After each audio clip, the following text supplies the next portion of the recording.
Merci, Monsieur le Président, Monsieur le ministre de l'Agriculture, Monsieur le ministre du Budget, Monsieur le ministre du Travail en charge des relations avec les institutions, mes chers collègues honorables députés, maa ngi nuyu les Sénégalais de la diaspora, particulièrement ceux de l'Europe du Nord, de l'Ouest et du Centre.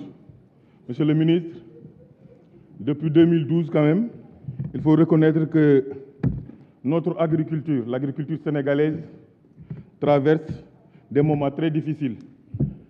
Quand on lit le PSE, qui n'est d'ailleurs rien d'autre que le cimetière des illusions perdues du Yoonu Yokkute, vous ne prenez pas en compte, franchement, une agriculture prospective, c'est-à-dire prévoir les défis, effectivement, qui doivent sous-tendre une agriculture, en tout cas pour un pays qui se veut émergent.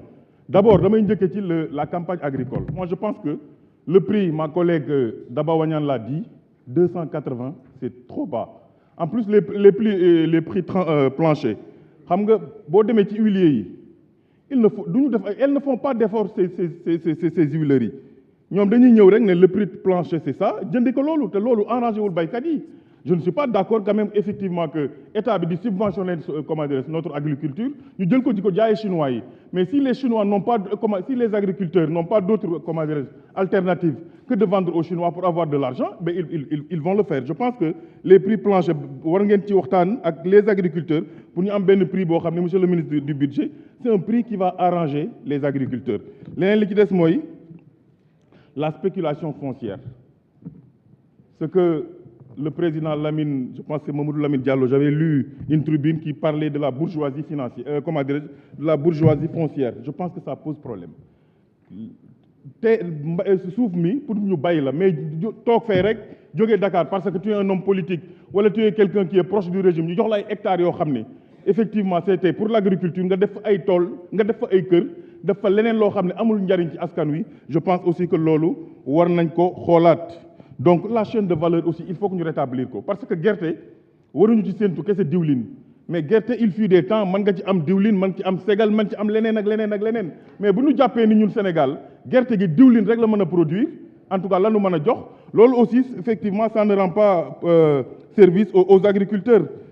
Le gap de 1300 tonnes le premier ministre bi mu génnee je pense effectivement qu'il y a des choses qui échappent au premier ministre. J'ai l'impression même qu'il ne maîtrise pas effectivement l'agriculture parce que bon bi mu génnee wax on a vu quand même des gens du secteur que ñu génn ne les prévisions du premier ministre ne sont pas atteignables loolu mënuñu ko am parce que il ne faut pas penser que ndox mi bu baree rek comment dirais-je gerte day bari wala déedéet ndox mën na bari te gerte du bari dugub du bari donc gap bi nga xam ne moom la les techniciens du milieu moom la ñu wax nan ngeen di def pour résorber ko. Maintenant fii dañu gis ni à chaque fois bu le salon de l'agriculture à Paris amee l'Assemblée nationale day dépêcher une délégation dirigée ou conduite par le doyen Cheikh Seck mais mësuma gis ñu ñëw indi rapport man mënuma concevoir ñu jël xaalisu Assemblée nationale jox la ko parce que xaalisu Assemblée nationale xaalisu réew mi la nga dem Paris topp Tour Eiffel ak yooyu di photo wu te nga war nga dem ci liggéey